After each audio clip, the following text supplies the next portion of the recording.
Hello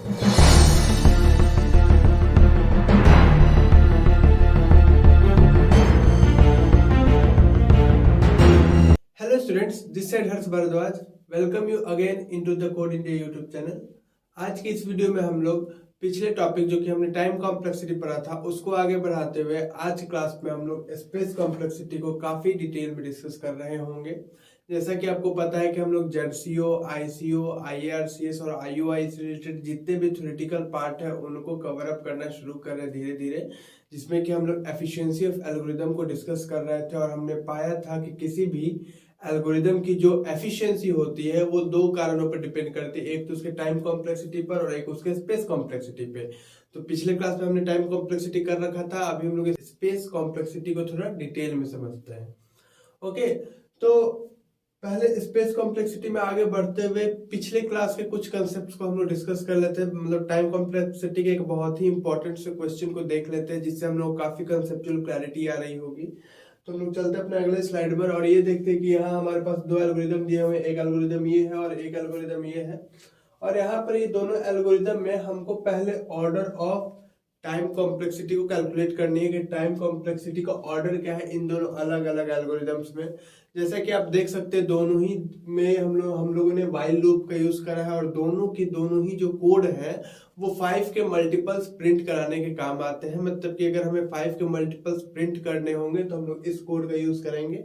अगर आपने basic C++ coding भी करी होगी और बेसिक व्हाइल लूप भी पढ़ा होगा तो ये कोड आपको इजीली समझ में आ रहा होगा कि इस कोड में क्या करने के लिए बोला गया। ओके, अब अगर हम लोग देखते हैं कि बेसिकली जब हम लोग को टाइम कॉम्प्लेक्सिटी को कैलकुलेट करना होता है तो उसमें हम लोग क्या देखते हैं बेसिकली कि कंप्यूटेशंस कितने हो रहे हैं। ठीक है, तो अगर हमें पहले ऑर्डर ऑफ टाइम कॉम्प्लेक्सिटी निकालनी है तो हम लोग देख सकते हैं कि ये जो व्हाइल लूप है वो 10 बार चल रहा है। हम लोग मान लेते हैं कि जो व्हाइल लूप है सपोज दैट कि इसको जनरलाइज कर रहे हैं क्योंकि हमें एक इस एल्गोरिदम की ऑर्डर निकालनी है। ओके, तो हम लोग क्या करते हैं इस कोड को जनरलाइज करके देखते हैं कि अगर ये 10 बार ना चल रही कोई भी संख्या n बार अगर ये चल रहा होता, ये लूप अगर n बार चल रहा होता तो ये स्टेप n बार कंप्यूट हो रहा होता, ये भी स्टेप n बार कंप्यूट हो रहा होता, ये भी स्टेप n बार कंप्यूट हो रहा होता और ये भी स्टेप n बार कंप्यूट हो रहा होता। तो टोटल ये चारों स्टेप को अगर हम मिला दे तो ये कुछ 4n बार कंप्यूट हो रहा होता। और ये जो हमारा पहला है जो भी हमारा पहला स्टेप है वो टोटल एक बार कंप्यूट हो रहा होगा। ठीक है, तो इसका और मान लेते हैं कि हर एक स्टेप में हमें k मिली सेकेंड लग रही है कंप्यूट करने में। तो टोटल जो हमारा टाइम लग रहा है वो 4n+1k लग रहा है। जैसा कि आप लोग जानते हैं कि हो जाएगा 4n+k, तो ये कांस्टेंट है तो इसको हम लोग इग्नोर कर सकते हैं। तो ये हमारा क्या हुआ है रन टाइम का जो है वो इक्वेशन मिल गया। तो जैसा कि हमारा एल्गोरिदम का रन टाइम इक्वेशन है तो आपको दिख रहा है कि यहाँ पे मोस्ट प्रीडोमिनेंट टर्म क्या है वो n है।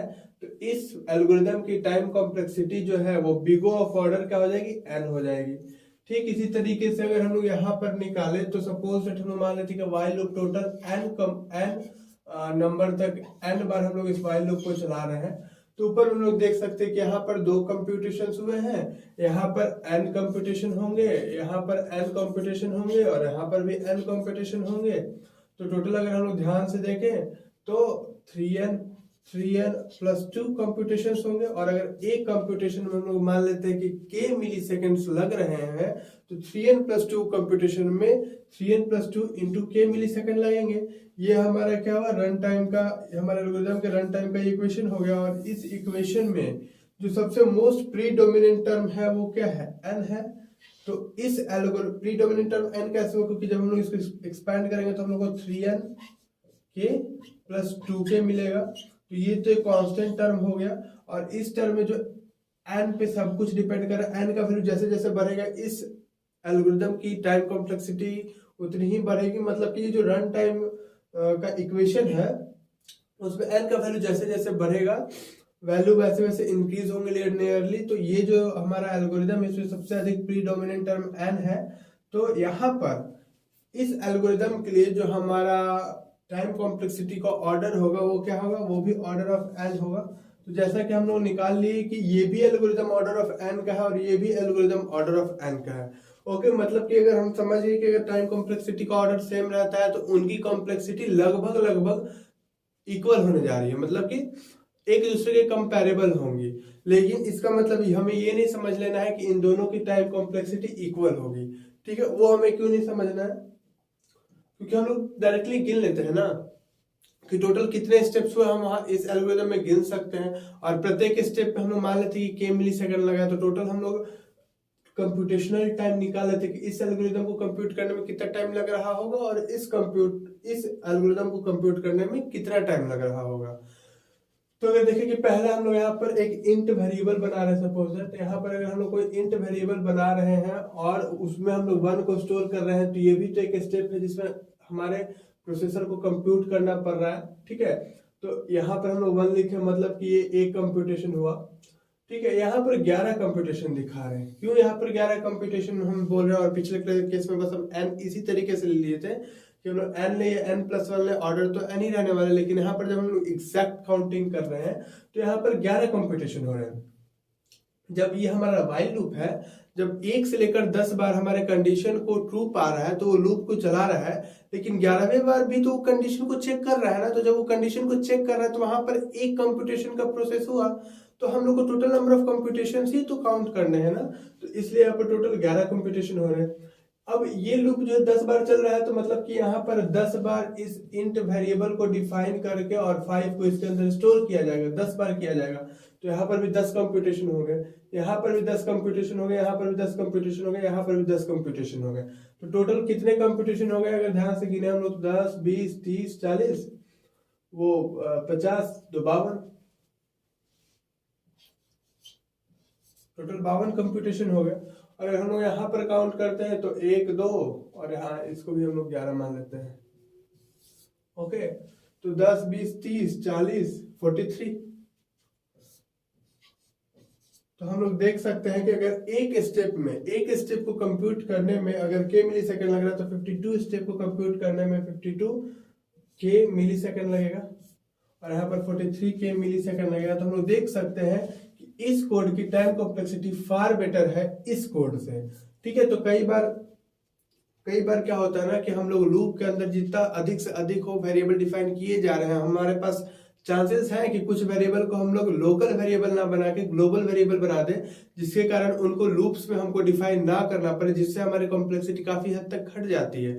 तो जनरली जो हमारे पास क्वेश्चंस आते हैं उसमें हम लोगों को generally order of time complexity पर डिटरमाइन करते हैं कि एल्गोरिथम हमें यूज करना चाहिए या नहीं करना चाहिए। लेकिन जब आप अपने हायर स्टडीज में बढ़ोगे, तो जब आप अपने किसी डेवलपमेंट के लिए कोई भी प्रोग्राम लिख रहे होगे, सपोज दैट आप ऐप डेवलप कर रहे हो, वेब डेवलप कर रहे हो, और आपको इस तरीके का एल्गो वहां पर यूज आएगा, या आप कोई सॉफ्टवेयर डेवलप कर रहे हो और जब आप इस तरीके का एल्गोरिथम लिखोगे तो वहां पर आपको एग्जैक्टली टाइम कॉम्प्लेक्सिटी का ध्यान रखना होगा कि हम उन चीजों को कितना घटा सकते हैं। तो मैं आपको अभी से ही एडवाइस करता हूँ कि जब भी आप कोड लिखो तो आप एक बार जरूर सोचो कि इसकी कॉम्प्लेक्सिटी को हम लोग और कितने हद तक घटा सकते हैं।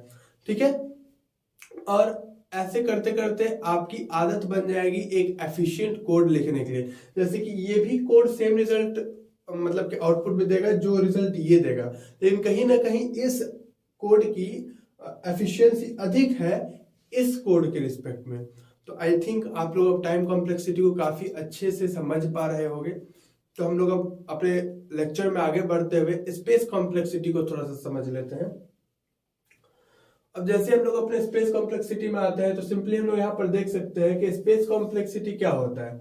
ओके, तो सिंपली क्या होता है कि जब भी कोई एल्गोरिदम को हम लोग एग्जीक्यूट कर रहे होते हैं और रिजल्ट को प्रोड्यूस कर रहे होते हैं, तो उस दरमियान जो भी मेमोरी स्पेस ऑक्युपाइड की जाती है हमारे एल्गोरिदम के द्वारा, उसी को हम लोग स्पेस कॉम्प्लेक्सिटी कहते हैं, जैसे कि आप लोग यहाँ पर देख सकते हैं। और ऑक्सिलरी स्पेस क्या होता है कि जब हमारा प्रोग्राम जब भी कंप्यूट किया जा रहा होता है या जब भी वो एग्जीक्यूट हो रहा होता है, तो कुछ हमारे मेमोरी में ऐसे स्पेस होते हैं जो कि टेम्पररी क्रिएट किए जाते हैं हमारे प्रोग्राम के एग्जीक्यूशन के दौरान। कुछ मेमोरी जो है टेम्पररी तो फिल किए जाते हैं, लेकिन at the end of the execution वो टेम्पररी स्पेस खाली हो जाता है। लेकिन आखिर जब हमारा प्रोग्राम रन हो रहा था तो उतने स्पेस की तो हमें जरूरत पड़ी थी ना। तो वो जब जरूरत हमें पड़ी थी, अगर वो स्पेस हमारे पास नहीं हो तो मतलब कि हमारा प्रोग्राम रन नहीं करेगा, मतलब कि वो स्पेस भी हमारे स्पेस कॉम्प्लेक्सिटी को डिफाइन करेगा। मेरा कहने का मतलब ये है कि सपोज दैट कि आप एक ऐसे एप्लीकेशन बनाते हो जो कि है तो 50 MB का, लेकिन जब वो रन होता है तो टेम्पररी बेसिस पर वो 150 MB का स्पेस लेता है। तो जो 100 MB का एक्स्ट्रा स्पेस ले रहा है, और अगर आपके मोबाइल में 70 MB स्पेस है और आपको लग रहा है कि हम ये 50 MB का तो ऐप इजिली चला सकते हैं, तो ऐसी बात नहीं है, क्योंकि जब उसे टेम्पररी स्पेस की जरूरत पड़ेगी तो वो कहाँ से उसको मिल पाएगा। तो कहीं ना कहीं अगर आप एफिशिएंट कोड लिख रहे हैं तो आपको अपने इनपुट स्पेस का तो ख्याल रखना ही है, साथ में ये भी ख्याल रखना है कि हमारा ऑक्सिलरी स्पेस जो है ज्यादा ना हो। अब इनपुट स्पेस क्या होता है? इनपुट स्पेस क्या होता है? तो जो भी हम लोग वेरिएबल या कांस्टेंट कोड या एल्गोरिदम लिखने के दौरान यूज करते हैं उसको हम लोग इनपुट स्पेस कहते हैं। ठीक है, तो यहाँ से अगर हम लोग देखें तो स्पेस कॉम्प्लेक्सिटी जो है वो इक्वल होता है ऑक्सिलरी स्पेस, मतलब वो स्पेस जो कि टेम्पररी स्पेस यूज किया गया था हमारे एल्गोरिदम के द्वारा जब वो एग्जीक्यूट किया जा रहा था, और इनपुट स्पेस का मतलब कि जो भी हम लोग वेरिएबल या कांस्टेंट डिफाइन करते हैं एल्गोरिदम को एग्जीक्यूट कराने के बाद उसको हम लोग कहते हैं इनपुट स्पेस। ओके, अब हम लोग आगे स्लाइड में बढ़कर और डिटेल में समझते हैं कि आखिर जो हमारा मेमोरी है एग्जीक्यूशन के दौरान कैसे यूज होता है। जैसा कि हम लोग पढ़े कि स्पेस कॉम्प्लेक्सिटी क्या है, कि हमारे एल्गोरिदम को एग्जीक्यूट करने में और रिजल्ट को प्रोड्यूस करने में कितना स्पेस लग रहा है। तो हमें पढ़ना है कि हमारे एल्गोरिदम को एग्जीक्यूट करते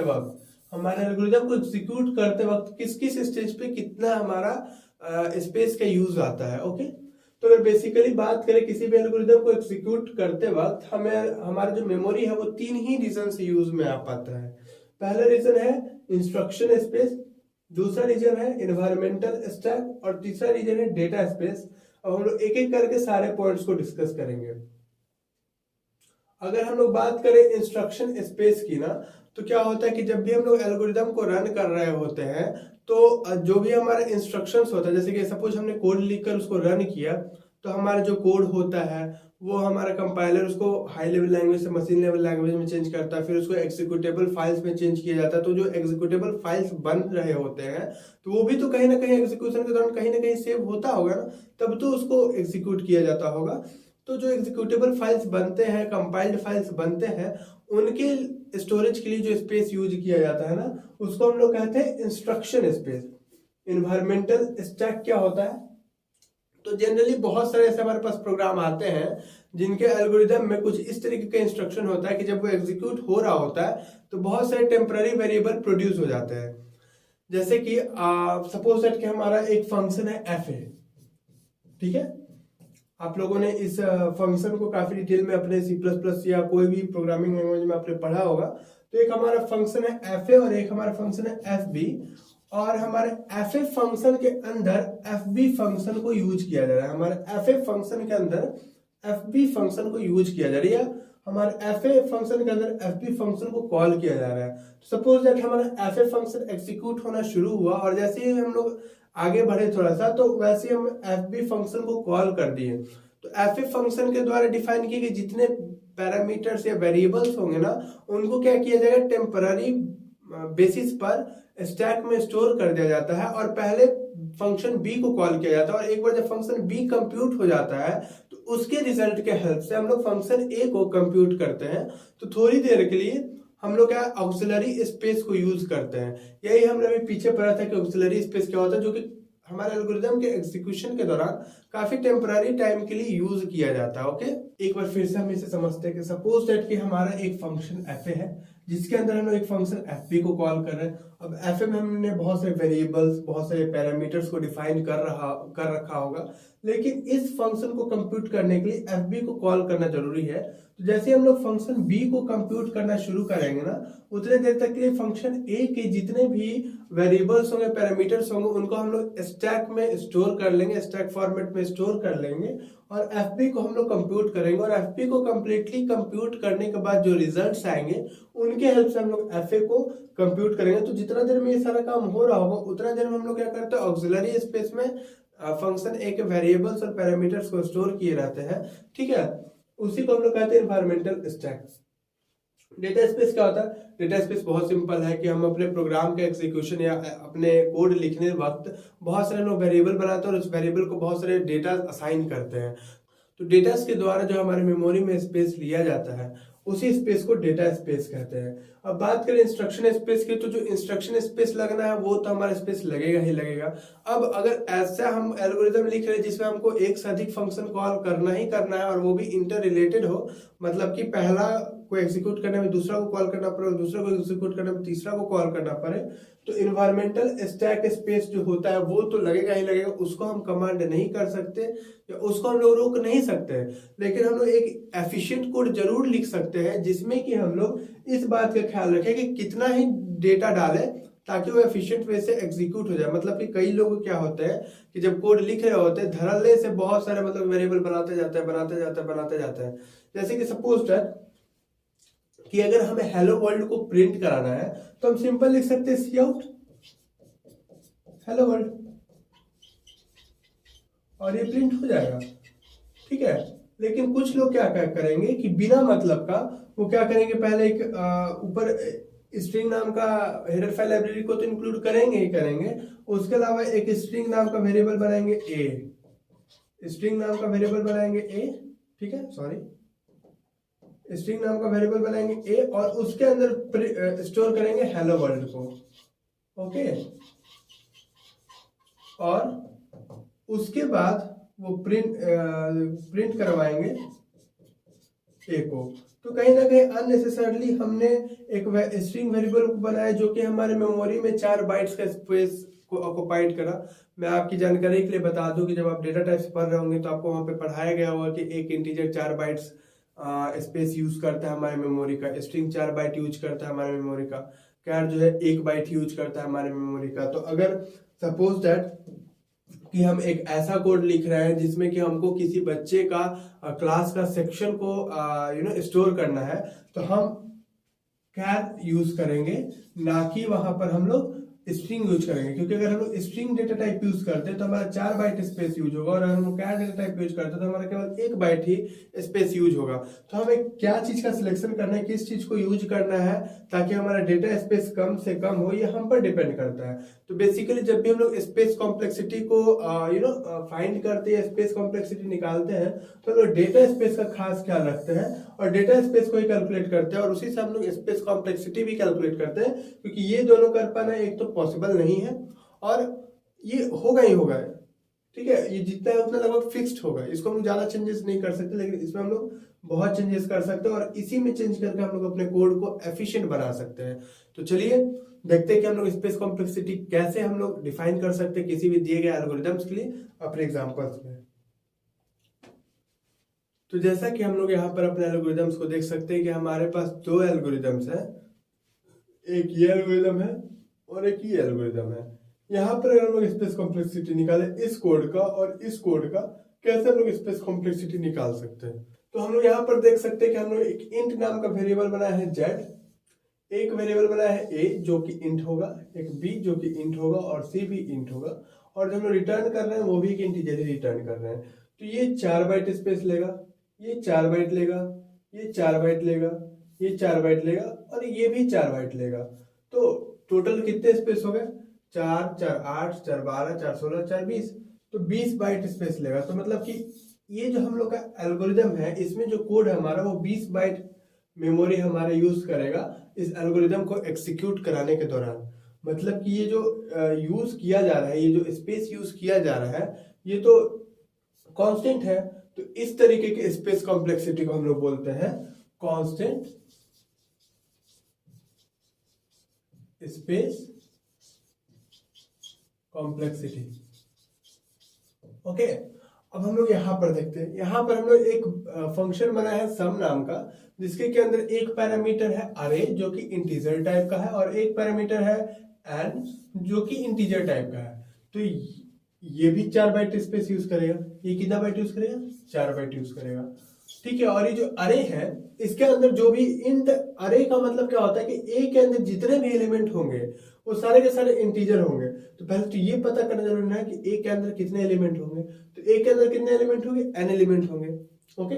ये फिक्स है। यहाँ से हम लोग देख सकते हैं कि आई का वैल्यू एन तक जा रहा है। मतलब कि जो हमारा ए जो हमारा अरे है इसके अंदर कितने होंगे, एन टोटल इंटीजर होंगे और एक इंटीजर 4 बाइट स्पेस लेगा।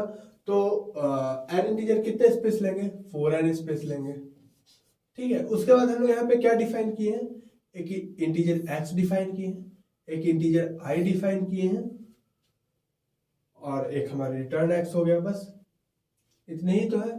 तो अगर हम लोग यहाँ पर देखें तो ये कुछ 4n और 4 8 12 आएगा। ओके ओके, तो ये आएगा 4n प्लस 12, इतना ही हमारा स्पेस ऑक्युपाइड किया गया। तो यहाँ पर देख सकते हैं कि जो हम लोग स्पेस कॉम्प्लेक्सिटी निकाले वो n के पावर 1 पे डिपेंड कर रहा है। तो ऐसे स्पेस कॉम्प्लेक्सिटी को हम लोग बोलते हैं लीनियर स्पेस कॉम्प्लेक्सिटी।